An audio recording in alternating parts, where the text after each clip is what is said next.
Amém.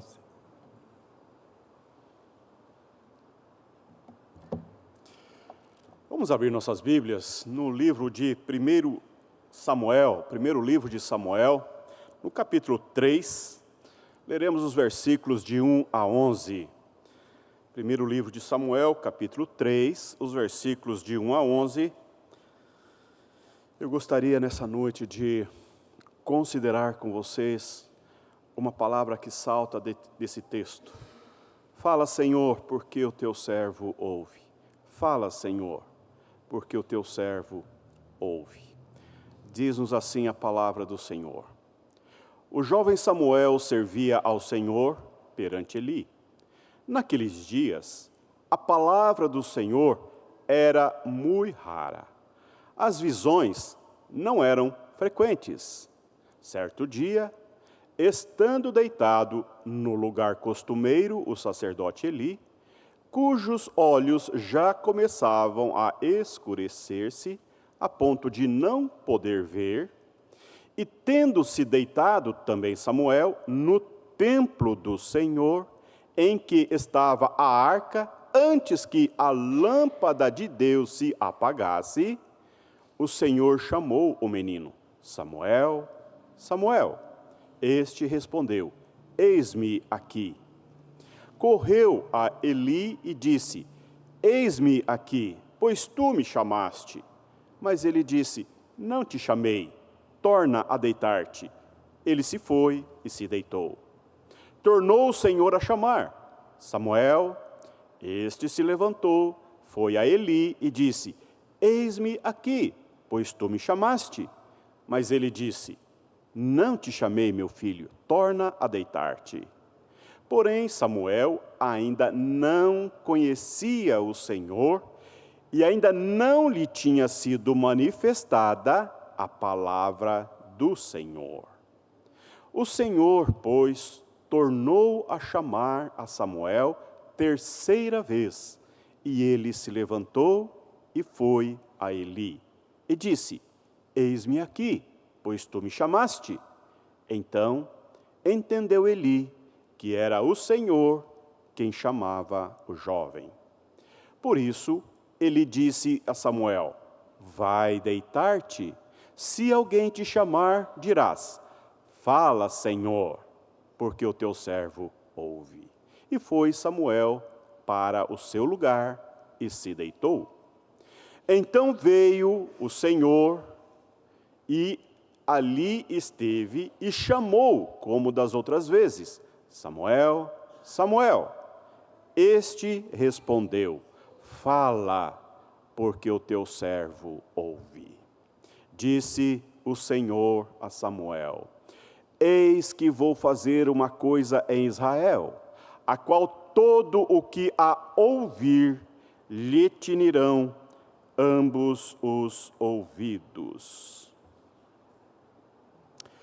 Semeando e colhendo, essa é a temática que nós temos escolhido para este ano como temática das nossas reflexões bíblicas. Semeando e colhendo, eu fico pensando na grande necessidade que nós temos de manter dentro de casa, no coração do lar, nas estruturas familiares, uma voz, um ouvido afinado com o céu.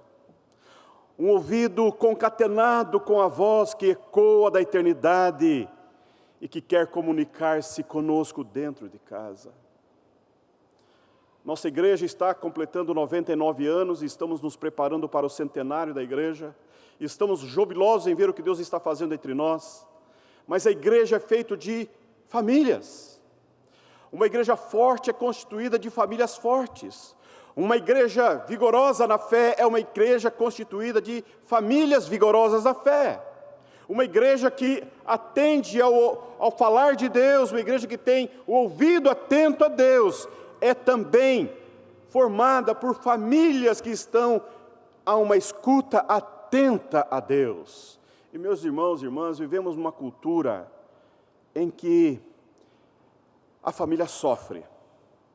a família padece, a família está exposta a tantos e tantos ataques, que têm sido flagrosos ataques malignos contra os valores e princípios que estruturam, que fundamentam, que dão base para uma vida familiar ajustada, integrada.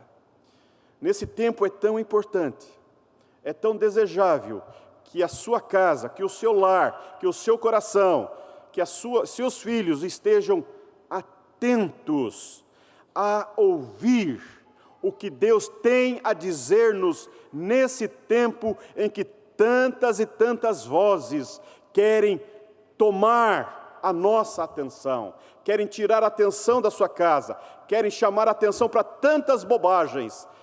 Como é importante nós, como família, termos tempo de qualidade para ouvirmos a voz de Deus. E esse texto fala disto. Esse texto fala de um período histórico dos mais complexos que nós temos antes da monarquia. O texto refere-se a um dos períodos mais críticos da história de Israel. Moisés tinha ficado para trás o tempo da libertação do Egito e da peregrinação rumo à terra prometida sob a sua liderança. Já havia passado esse tempo glorioso. Josué também já havia passado.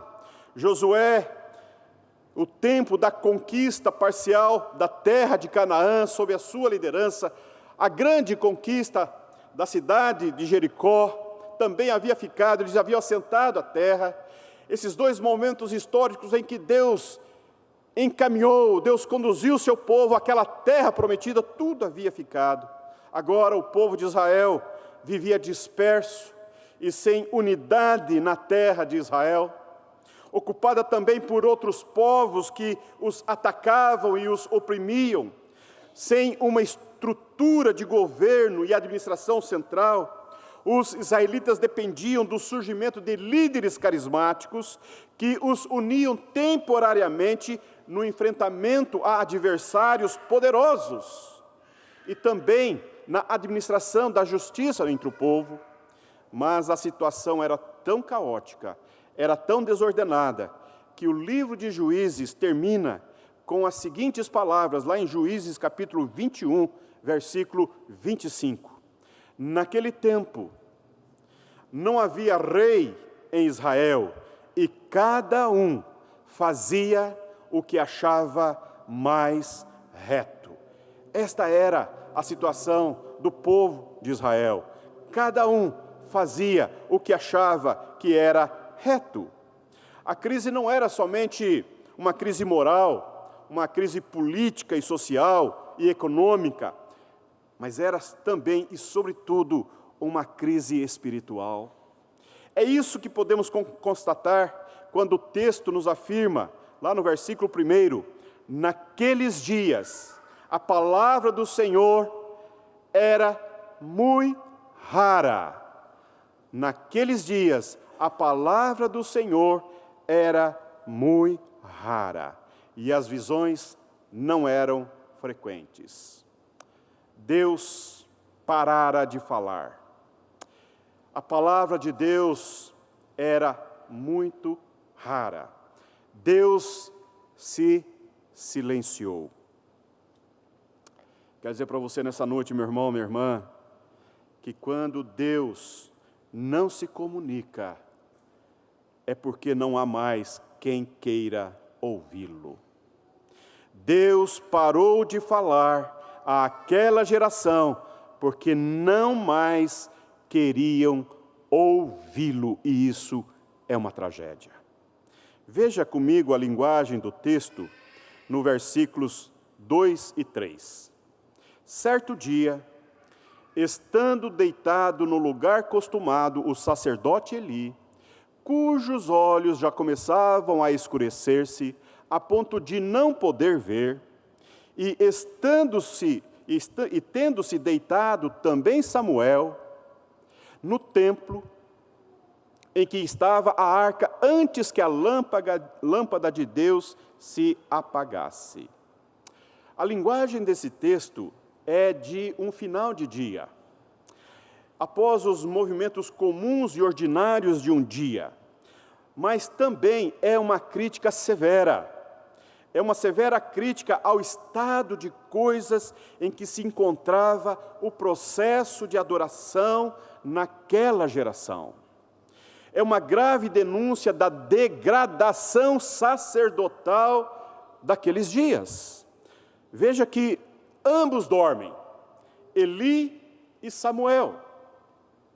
Eli dorme em algum lugar e não onde deveria dormir. Samuel dorme onde Eli deveria dormir, no templo do Senhor, na casa do Senhor, na presença do Senhor. Não se faz menção aos filhos de Eli, que também eram sacerdotes, da linha sacerdotal. Onde será que eles estão? É uma grave denúncia. É uma grave denúncia que o Senhor está fazendo para aquela geração, porque na casa do Senhor, na presença do Senhor, apenas um jovem, o jovem Samuel, que ainda não havia aprendido a ouvir Deus, ainda não ouvia saber que Deus falava. Ele não ouvia, mas lá na casa do Senhor estava o jovem Samuel. E essa expressão, cujos olhos já começavam a escurecer-se a ponto de não poder ver, essa expressão, meu irmão, essa expressão, minha irmã, é uma expressão, faz menção à cegueira de Eli. Eli, já pela sua idade, pela sua condição física, já perdera a visão física. Mas, sobretudo, é uma crítica à visão espiritual do sacerdote. Ele não apenas perdeu a sua visão física, mas ele perdeu a visão de Deus. Ele perdeu a visão do Senhor. Ele perdeu a visão espiritual. Ele perdeu a visão dos pecados de seus filhos.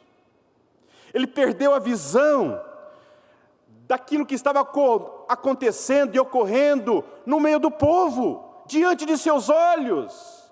Ele havia perdido a condição de interferir, de agir a partir de Deus, porque ele não via. Os seus olhos espirituais também estavam embotados, estavam escurecidos. Ele não mais enxergava as graves questões e sérias questões que estavam dentro de casa e ao seu redor. Ele perdeu totalmente a capacidade de interferir na vida espiritual do povo. Veja comigo 1 Samuel, eu vou ler aqui, no capítulo 2, os versículos 12 e o versículo 22. Eram, porém, os filhos de Eli, filhos de Belial, e não se importavam com o Senhor. E o versículo 22 vai dizer: era, porém, Eli já muito velho, e ouvia tudo quanto seus filhos faziam a todo Israel, e de como se deitavam com as mulheres que serviam à porta da tenda da congregação. Era uma degradação moral, uma degradação espiritual daqueles que eram responsáveis pelos processos de adoração, comprometendo assim, meu irmão, o seu próprio futuro, o futuro da sua família, comprometendo o seu ministério, comprometendo sua família, comprometendo o futuro. E nesta noite eu quero dizer para você algo muito importante, algo muito sério. Quando nós, pais e mães, quando nós, líderes, quando nós perdemos a visão de Deus, a família padece, os nossos filhos padecem, a igreja sofre, o povo de Deus fica capenga, porque Deus se cala, Deus emudece. Deus retira a sua palavra. E aí, ficam apenas palavras humanas. Apenas palavras humanas. Gritos, esperneios de pessoas e não da voz divina. Quando não ecoam, não reverberam e nada acontece porque são apenas palavras humanas, tão somente palavras humanas. Muita religião, pouca vida. Muitas ofertas, nenhuma consagração. Muito louvor, nenhuma mudança de vida. Tragédia, tragédia, tragédia. Vivemos dias difíceis na igreja evangélica. Na igreja evangélica brasileira vivemos tempos difíceis. Muitos desejos, muitas mudanças, muitos movimentos, muitos gritos, muita fala. Muitos pregadores, pouca unção. Muitas palavras eloquentes, pouco poder do Espírito Santo. Muita fala humana, pouco poder de Deus. Quando você vem à igreja, meu irmão, quando você vem à igreja, a quem você escuta? Quem te toma a atenção?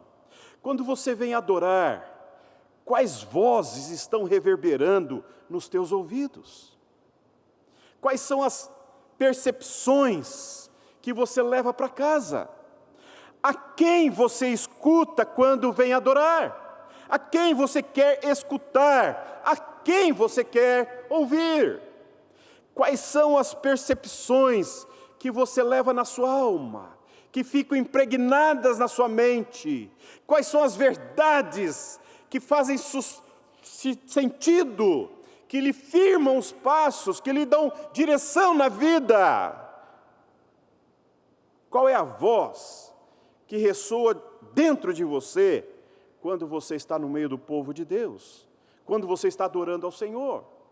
O que muda? O que transforma a sua vida? Quais vozes? As vozes humanas ou a voz divina? A quem você escuta quando vem adorar? Quais são as vozes que ficam impregnadas, encharcadas na tua alma, nos teus ouvidos, nos porões do teu coração? Veja comigo os versos de 4 a 9. Os versos de 4 a 9 nos falam do chamado de Deus a Samuel. E aqui vimos uma grande dificuldade de Samuel entender quem o chama. Mas ele tem um ouvido atento, ele está conectado, ele está ligado, ele está no lugar certo, na hora certa, fazendo as coisas certas.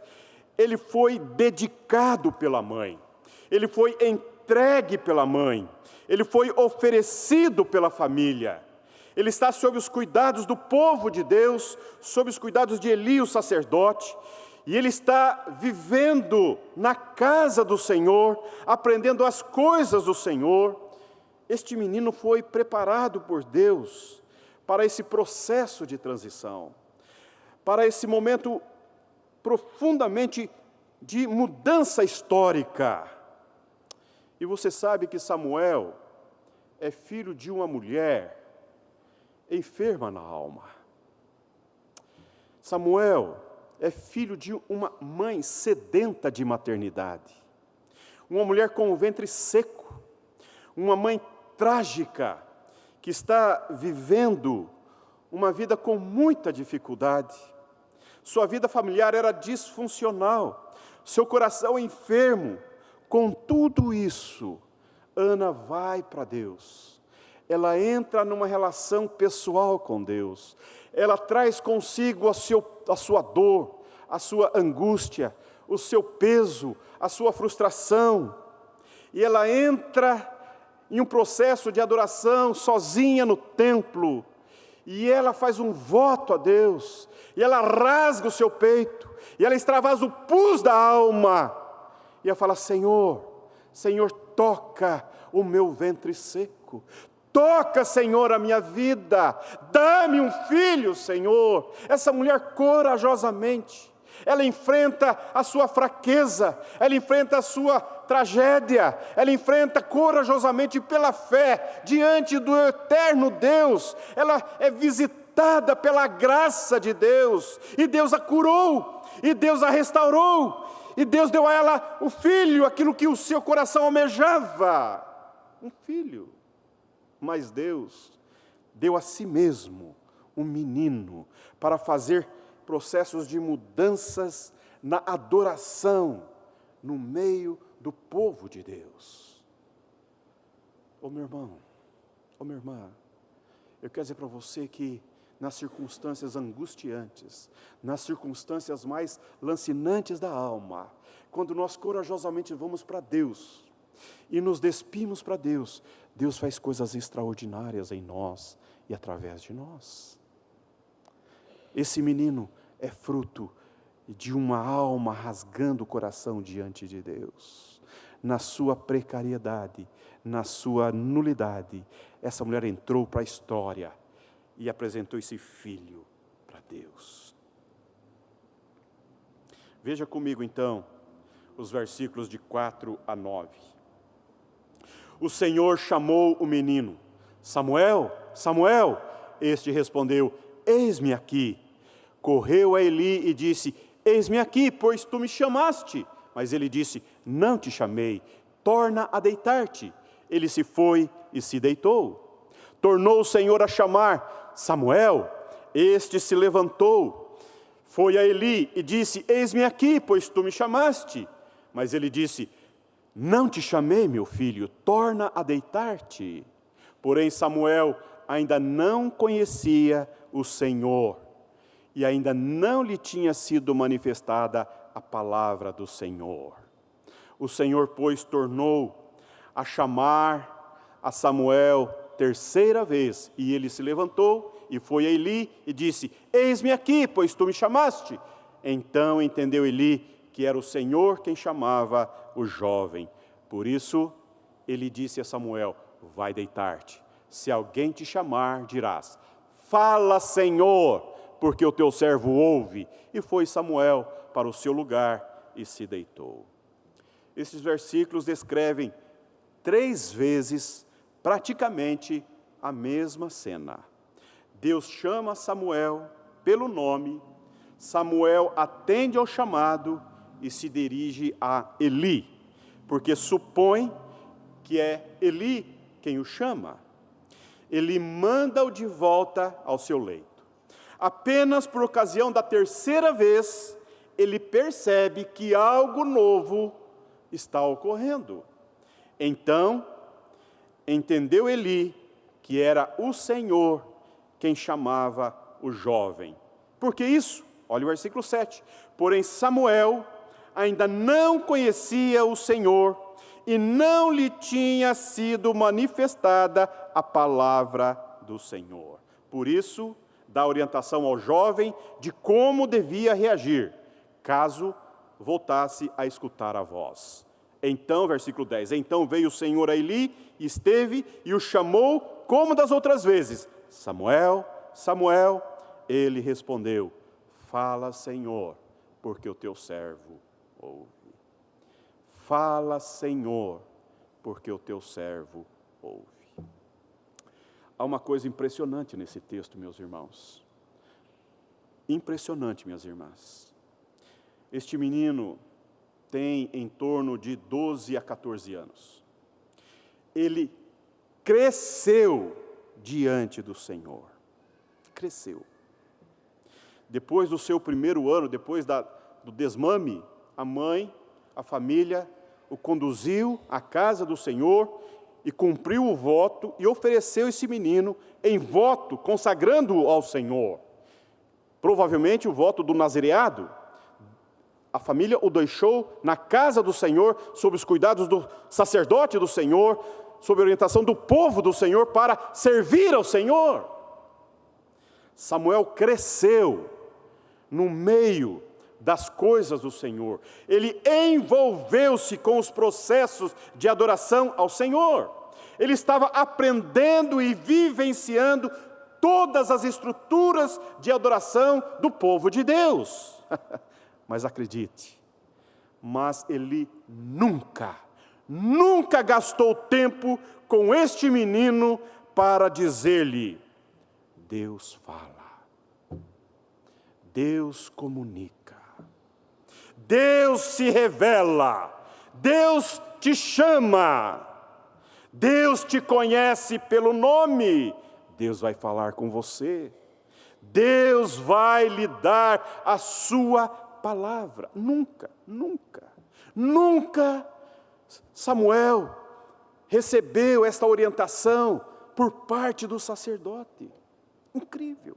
Esse menino fazia todos os processos como aprendiz de sacerdote, estava envolvido em todos os processos, a dinâmica de adoração do povo de Deus, aprendendo dentro da casa do Senhor, vivendo dentro da casa do Senhor, no lugar mais santo da casa do Senhor, mas ele nunca tinha ouvido e percebido que Deus se comunicara, porque Deus se silenciara. E sabe por quê? Por que ele nunca foi ensinado? Porque Deus não falava. Porque Deus não falava. E o pior, Eli se habituara com o silêncio de Deus. Isso é uma tragédia, meu irmão. Isso é uma tragédia, minha irmã. Quando nós perdemos a nossa comunicabilidade com o céu, quando nós perdemos de vista a voz, a palavra santa, diretiva, eterna de Deus, quando a palavra de Deus não ecoa em nós, quando Deus não se comunica conosco, o que fica? O que sobra?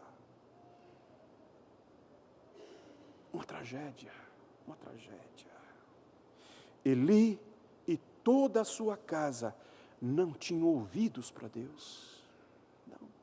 Tocaram a vida, fizeram culto, fizeram adoração, todo dia, todo domingo, todo tempo todo, mas nenhuma comunicação de Deus. Que coisa horrorosa. Aquela geração de Israel estava desatenta, desconexa do céu. Aquela geração não estava mais em sintonia com o diapasão de Deus. E esta geração me faz lembrar, quando eu leio esse texto, me traz à mente uma parábola que Jesus contou sobre a sua geração. Jesus comparou a geração dele com um grupo de crianças que estava brincando em uma praça. E este grupo de crianças estava dividido em dois grupos. Um grupo eram os que tocavam flautas. O outro grupo era o que dançavam as músicas cantadas por este grupo que tocava. Mas havia uma dessintonia, uma discrepância entre o grupo que tocava e o grupo que dançava. Jesus vai dizer que, enquanto um grupo de crianças estava tocando músicas alegres, o grupo estava dançando músicas fúnebres. Enquanto o grupo que tocava músicas fúnebres, o outro grupo estava dançando músicas festivas. E Jesus vai dizer: esta geração está como estas crianças na praça, não estão entendendo, não estão compreendendo o que Deus está falando neste tempo. Essas pessoas não estão entendendo. Ele vai chorar por Jerusalém. Jerusalém, que matas os profetas, que rejeita a voz que ecoa do céu. Meu irmão, Samuel cresceu nessa cultura do silêncio de Deus. Mas algo novo está acontecendo aqui. Samuel está com o seu coração, Samuel está com a sua alma voltados para Deus, voltados para Deus. Ele dorme no templo do Senhor. Deixa-me dizer uma coisa para você, o que significa dormir naquele tempo, naquela época, dormir na casa do Senhor. A função sacerdotal, a função de Eli e de seus filhos, era de fazer a mediação dos processos de adoração, de receber as ofertas, de executar os sacrifícios. Eles operavam os holocaustos dos animais. Eles tinham uma tarefa incessante, constante, de receber o povo, acolher as ofertas, acolher os animais, matar os animais, sacrificar os animais, fazer todo o processo do rito, de colocar no holocausto. E essa tarefa era diária, constante. Ao final do dia, eles deveriam manter em ordem a casa do Senhor. E havia, como vocês conhecem, no lugar do templo, da casa do Senhor, da arca do Senhor, o lugar santo. E no lugar santo havia a arca do Senhor, onde estava a tábua da lei, que representa a aliança do Senhor. Ali também havia a mesa com os pães da proposição. E também havia o candelabro, que era chamado de menorá. Essas peças simbolizavam, representavam a presença de Deus no meio do povo. A tenda da congregação era um simbolismo, era uma representatividade de Deus no meio do seu povo. E os sacerdotes estavam ali cuidando, eles eram dedicados ao cuidado das coisas do Senhor. E eles deveriam zelar pelas coisas do Senhor, fazer a relação de mediação entre o povo e Deus, e os processos de adoração. Versículo 3, veja só. E tendo-se deitado também Samuel no templo do Senhor, em que estava a arca, antes que a lâmpada de Deus se apagasse. Ali representava a presença de Deus. A arca da aliança estava lá. Os pães da proposição remetiam à providência de Deus, quando Deus enviava o maná no deserto, mas também apontava para o Cristo que haveria de descer o pão do céu. O Cristo estava representado na mesa. E também o menorá, que era uma peça única de ouro. Ela tinha 7 lâmpadas, era um candelabro com 7 lâmpadas, e na sua base havia um recipiente que recebia o azeite, e esse azeite fluía para as lâmpadas, e quando acesa, mantinha a lâmpada acesa. E à noite, o sacerdote deveria cuidar de todos esses pertences da casa do Senhor, e a lamparina, a lâmpada, mantinha acesa durante toda a noite aquele lugar, iluminando, irradiando luz naquele lugar que era chamada a morada de Deus. E o sacerdote ali permanecia.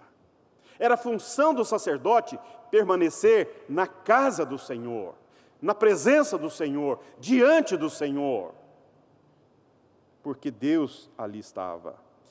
Mas, meu irmão, onde estava Eli? Ninguém sabe. Os seus filhos? Lá estava Samuel. Lá estava Samuel. Fala, Senhor, porque o teu servo ouve.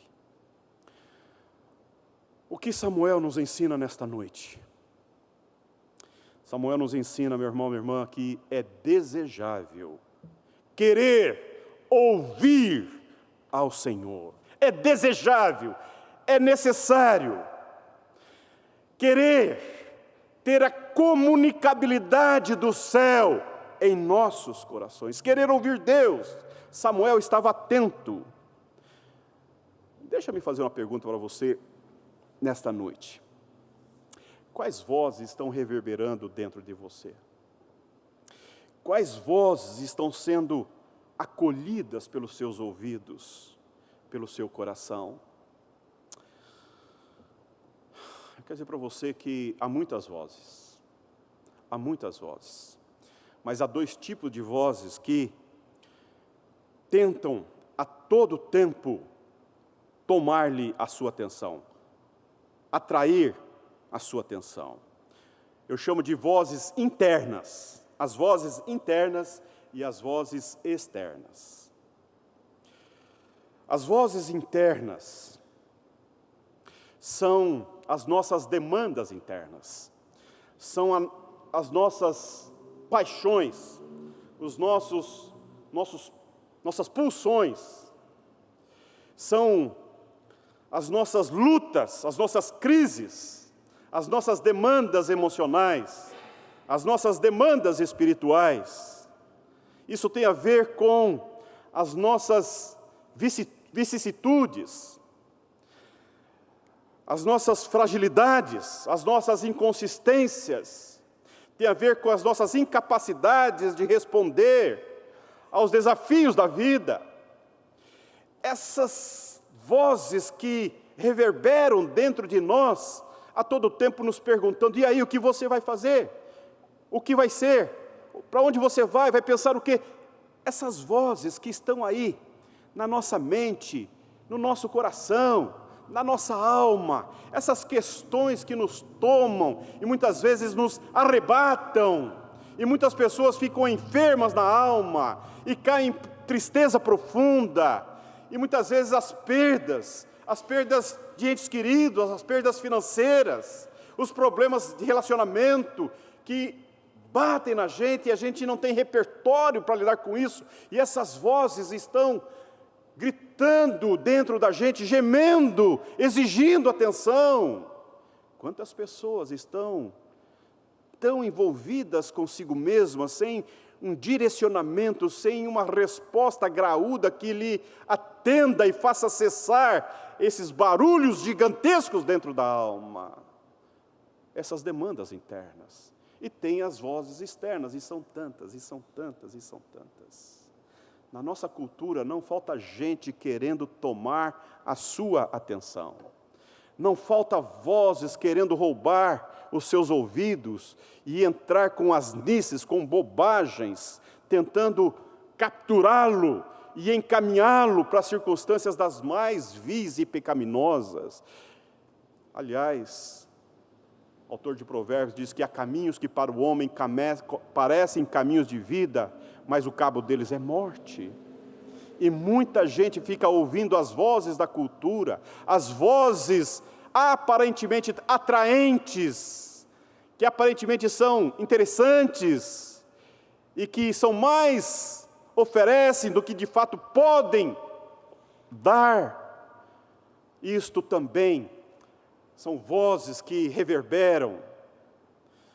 E nesta noite, meu irmão, eu não sei como você entrou aqui, eu não sei, sinceramente, eu não sei como que está a sua mente, o seu coração, quais são as vozes que estão aí reverberando no seu coração, na sua mente, quais são as vozes que estão ganhando a sua simpatia, que estão determinando valores ou desvalores do seu coração. Mas eu quero dizer para você que a voz de Deus continua ecoando. A voz de Deus continua reverberando. A voz de Deus continua ecoando dos altos céus. Deus é um Deus que se comunica. Deus é um Deus que fala. Deus é o Deus que te chama a atenção. E nesta noite, eu quero dizer a você que Samuel ouviu Deus, porque ele estava no lugar certo, na hora certa, fazendo a coisa certa, como você e eu. Nós estamos aqui em adoração a Deus, honrando a Deus. Já falamos com Deus, já ouvimos Deus através dessas canções, já ouvimos Deus através das orações, já ouvimos Deus através do coral, ouvimos Deus através das orações. Deus já falou. E Deus quer falar, e Deus quer se comunicar. quando Jesus estava no Monte da Transfiguração, ele levou consigo 3 dos seus discípulos, Pedro, Tiago e João. E lá no Monte da Transfiguração, Deus se revelou através da profecia, e Deus se revelou através da lei.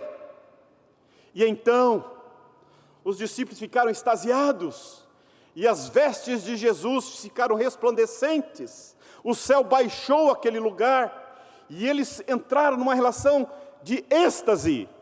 E Deus então ecoou a sua voz, dizendo: este, referindo-se a Jesus, este é o meu Filho amado, a Ele ouvi.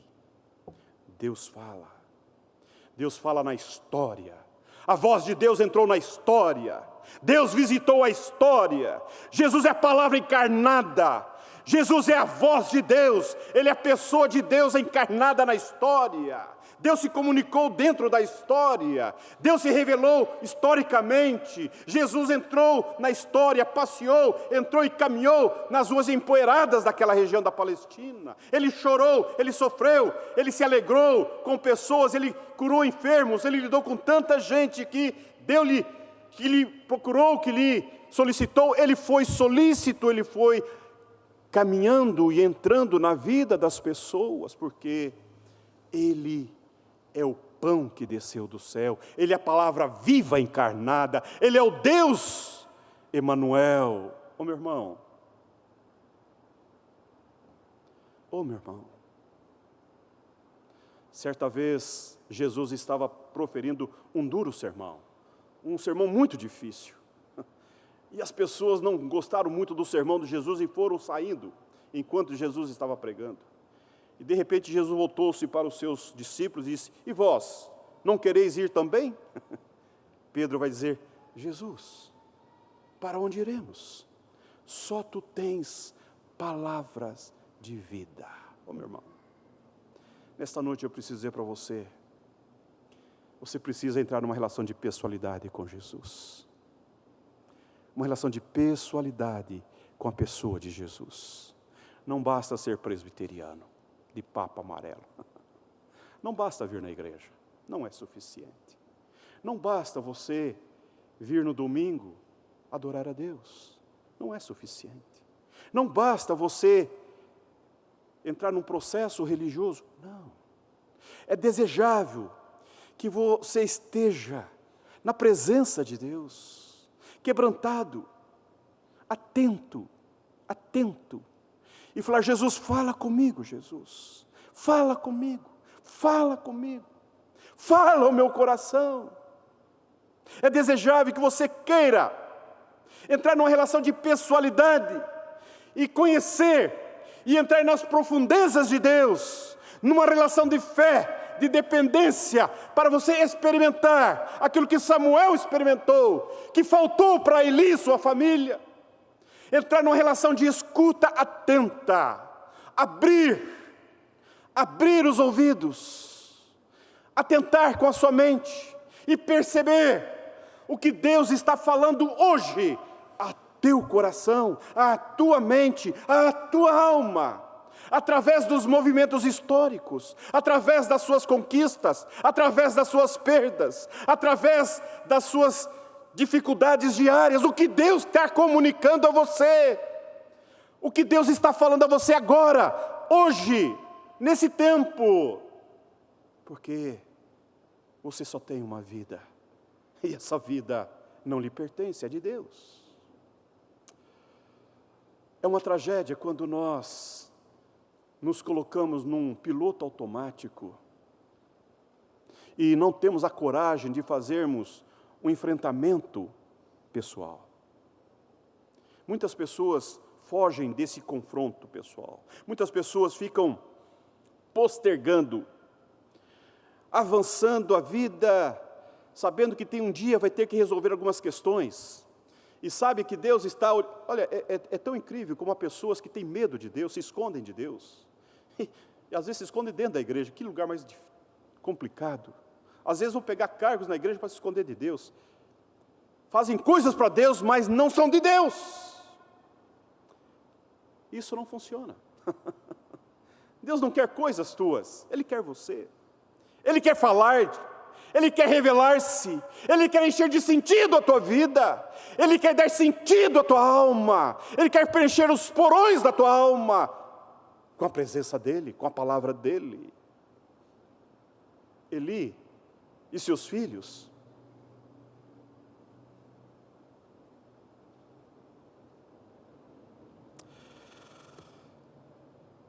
nesta noite, eu não sei como você entrou aqui, mas eu preciso ainda continuar fazendo uma pergunta para você. Quais são as vozes que estão aí determinando a sua vida, os seus processos decisórios? Quais são as vozes que estão sendo acolhidas pela sua mente, pelo seu coração? Onde você está dormindo? Onde você está dormindo? Onde você está reclinando a sua cabeça? Com quem você está encaminhando-se na vida? Como Eli? Como o mundo? Está dormindo como o mundo dorme? Está se levantando como o mundo se levanta? Está tocando a sua vida a teologia do Zeca Pagodinho? Vida leva eu, vida. Acorda, meu irmão, acorda. Acorda. Nessa noite eu preciso dizer uma coisa ao seu coração. E você que está nos assistindo, presta atenção, presta atenção. Essas coisas você não ouve em outro lugar a não ser na igreja, adorando ao Senhor, na casa do Senhor, diante do Senhor. E eu, com toda a minha precariedade, eu estou convidando você a considerar o que eu quero dizer-lhe, porque quando eu falo a você, eu falo a mim mesmo. Os meus ouvidos estão mais próximos da minha boca do que os teus. Presta atenção, presta atenção. Deus está convidando você, Deus está chamando você a revelar-se a você numa relação profunda de amor. Deus quer comunicar as grandezas do poder de Deus. Deus quer revelar as profundezas do poder do alto. O céu quer preencher o vazio da tua alma. Deus quer falar a você, você é meu, você me pertence. Aliás, me permita dizer a você que passou pelo batismo, e você que fez sua pública profissão de fé, um dia alguém, os seus pais, trouxeram você diante de um ministro da palavra de Deus e disse: Deus, esse filho que o Senhor me deu é teu, eu consagro, eu o dedico ao Senhor, ele é teu, Senhor. Você foi consagrado, você foi dedicado ao Senhor através do batismo. Um dia, você foi convidado a dar o teu testemunho de fé e fez sua pública profissão de fé aqui na frente da igreja, na frente de um ministro, dizendo diante da igreja: sim, Jesus é o Senhor da minha vida, Ele é o meu Salvador. Você não pertence a si, você pertence a Deus. Você foi consagrado a Deus em Cristo Jesus. A sua vida não é sua. Portanto, não durma, acorda, desperta tu que dormes. Presta atenção, meu irmão. O que eu estou falando para você é vital, é vital. Volta para casa, volta, assente-se diante de Deus, erija dentro de casa um altar ao Senhor. A sua família é do Senhor, os seus filhos pertencem ao Senhor, eles são do Senhor, eles não são do mundo, eles não são do diabo, eles não pertencem a si próprios, eles são dedicados a Deus. Viva para Deus, busque a Deus, caminhe em Deus. É isso que Samuel nos ensina nesta noite. Eu quero é Deus, eu quero é Deus. Simples assim, simples assim. Vivemos tempos maus, vivemos tempos maus, vivemos tempos difíceis. Os nossos filhos estão herdando um mundo muito complicado. Eles não teriam nenhuma chance se o Evangelho não for a força que opera na sua alma e nos seus corações. Eles não podem caminhar sem os princípios e os valores da palavra de Deus. Meu irmão, presta atenção, isso aqui é tesouro, Isso aqui é revelação de Deus. Não menospreze a palavra de Deus. Nutra a palavra de Deus no teu peito, dentro de casa. Como é importante, papai, como é importante, mamãe, você separar um tempo dentro de casa para orar pelos seus filhos, para ler a palavra de Deus. E aquela voz que determina, aquela voz que dá mando, aquela voz masculina que dá ordem, agora acolhe o filho e com essa voz mansa intercede pelo filho diante de Deus. Isso não tem preço, isso não tem preço. Você está construindo, você está dirigindo, você está apresentando seu filho a Deus, você está dizendo: Deus, filho, Deus vai falar, Deus vai comunicar, Deus vai revelar. Você está apresentando Deus ao seu filho, você está trazendo o seu filho a uma relação, pessoalidade com Deus. Isso não tem preço, meu irmão. Semeando e colhendo. Quando nós semeamos a palavra de Deus no coração dos nossos filhos, Deus encaminha a sua palavra nesses corações. Quando eles veem em mim, em você, papai, e você, mamãe, valores consistentes de uma relação graúda, de uma relação pessoal com Deus, isso faz uma diferença extraordinária na vida de vossos filhos. Preste atenção, leve a sério. Quem sabe nessa noite você quer dizer a Deus: fala, Senhor, continua a falar, Senhor, continue a falar a mim, revela-te a mim. Que Deus abençoe você, meu irmão, que Deus abençoe a sua casa, minha irmã, que Deus abençoe o seu lar, e que a sua casa possa dizer como Samuel: fala, porque os teus servos te ouvem, Senhor. Que Deus nos abençoe. Vamos ouvir o coral uma vez mais.